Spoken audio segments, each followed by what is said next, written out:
You guys have been learning a lot about me. My life is pretty interesting, and I hope that those that find interest in it find solace some way, somehow. Like if you guys are going through like an identity crisis, or you are adopted, or I hope this channel, some way, somehow, my channel, will help you find that peace that you're looking for.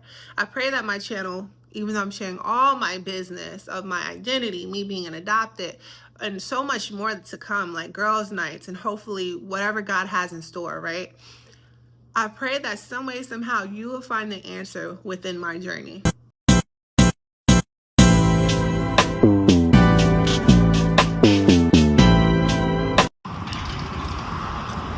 About to crash my parents' date. They told me they were out for lunch. I said, oh, I'm on the way.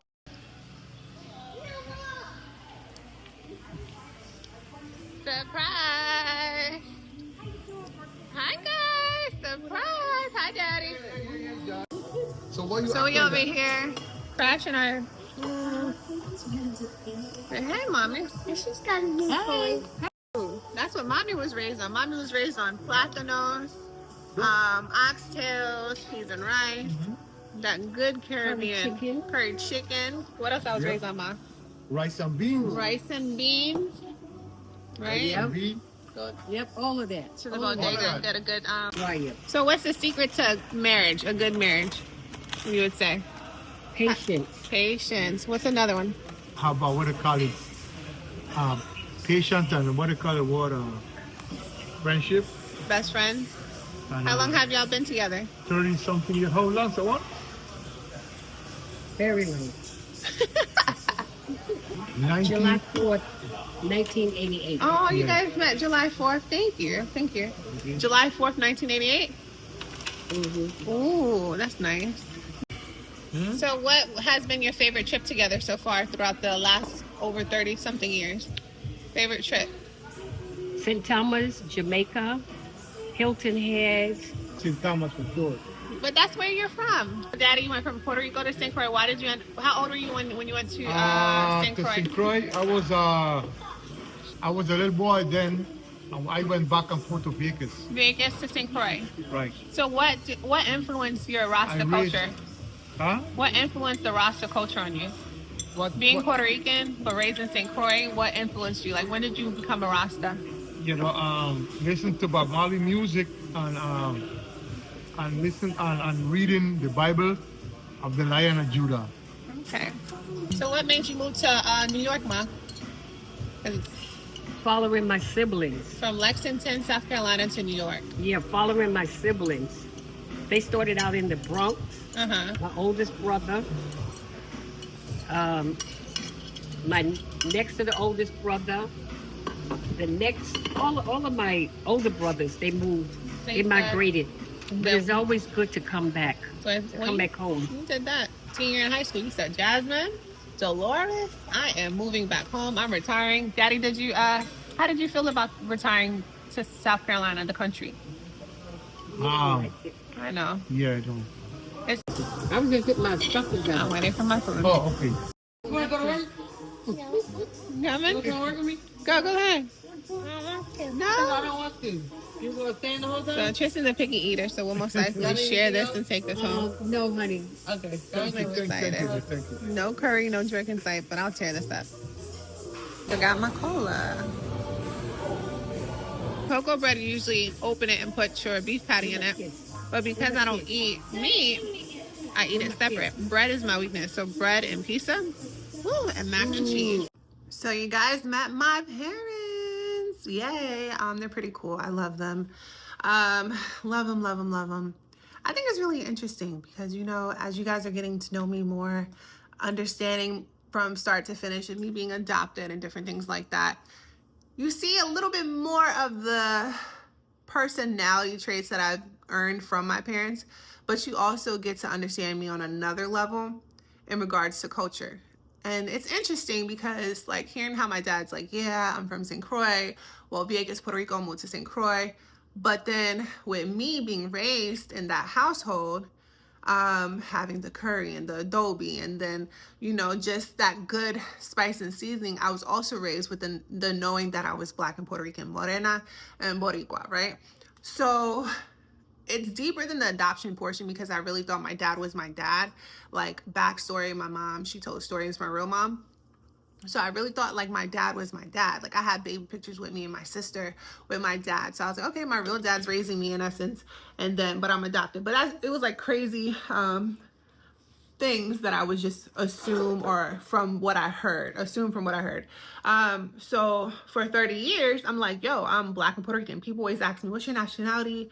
You know, your skin tone, whatever, like, what's your nationality? And instantly, oh, I'm Boricua. Like, I'm Morena and Boricua. I'm Black and Puerto Rican. Until I was 30 years old. So, it's getting hot. So until I was 30 years old. So my sister did a 23andMe, which is really dope. 23andMe and Ancestry.com. I know some people are skeptic of it, but for me, I was like, yeah, I'm not about to do that.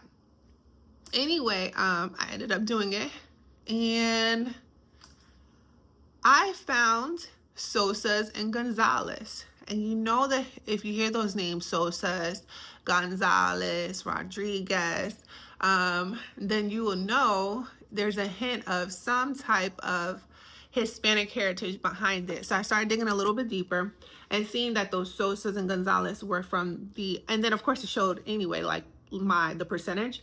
So I found I was Dominican.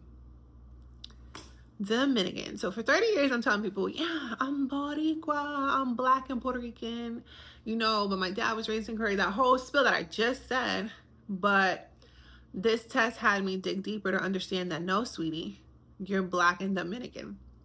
So from 30 till now, it's like when people ask me, because it's a common question, like, oh, you're so pretty, like, what's your nationality or where you're from? I tell them instantly, you know, Black and Dominican. And I want to tell them so bad, like, even though I'm Black and Dominican, I don't know anything about the Dominican culture. Even though my neighbors was from DR, I'm raised in Long Island, so a lot of people was from DR. But it's like, ask me anything about Puerto Rico, right? I can know a thing or two, right? So now I found my cousin on 23andMe. If she's watching, hey, cuzzo. She was the closest link. And in the link on 23andMe, Ancestry.com, it would identify as one of her uncles being my dad from her dad's side. Now, her dad had like 8 brothers. And out of the 8, or if I'm saying the number right, I know it was a lot of brothers.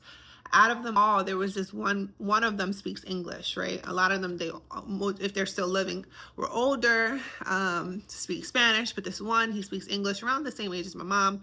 But with my mom, you know, being deceased, I can't ask her. So I am here. She's helping me. My cousin's helping me now. She didn't ask the guy. If you're watching, this has been my secret. I've been wanting to ask you, but I guess if you watch this video, but she didn't ask the uncle to take a DNA test to see. But I would love that. I should have asked before putting it on video, but I would love that, because looking at the video or looking at the picture she sent me, I look just like them.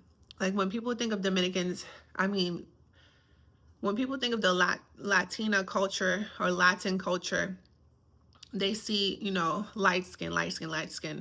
But it's a huge community of Afro-Latinos, people that look just like, people that ask me like, hey, what's your nationality? They see my skin tone, whatever. I could sense that they're not from the South. They're from like the West Coast or New York, or they're from these islands. But outside of that, like, some people, especially here in the States, are ignorant and they don't realize, like, I mean, there's more to just being a white-toned Latina. There's Afro-Latinas too. As I dig deep into understanding my Dominican heritage, I'm like looking for my dad, and hopefully you guys will follow along too. I'm in hopes to at least go to DR within the next 5 years. So we shall see. Anyways, guys, until next time.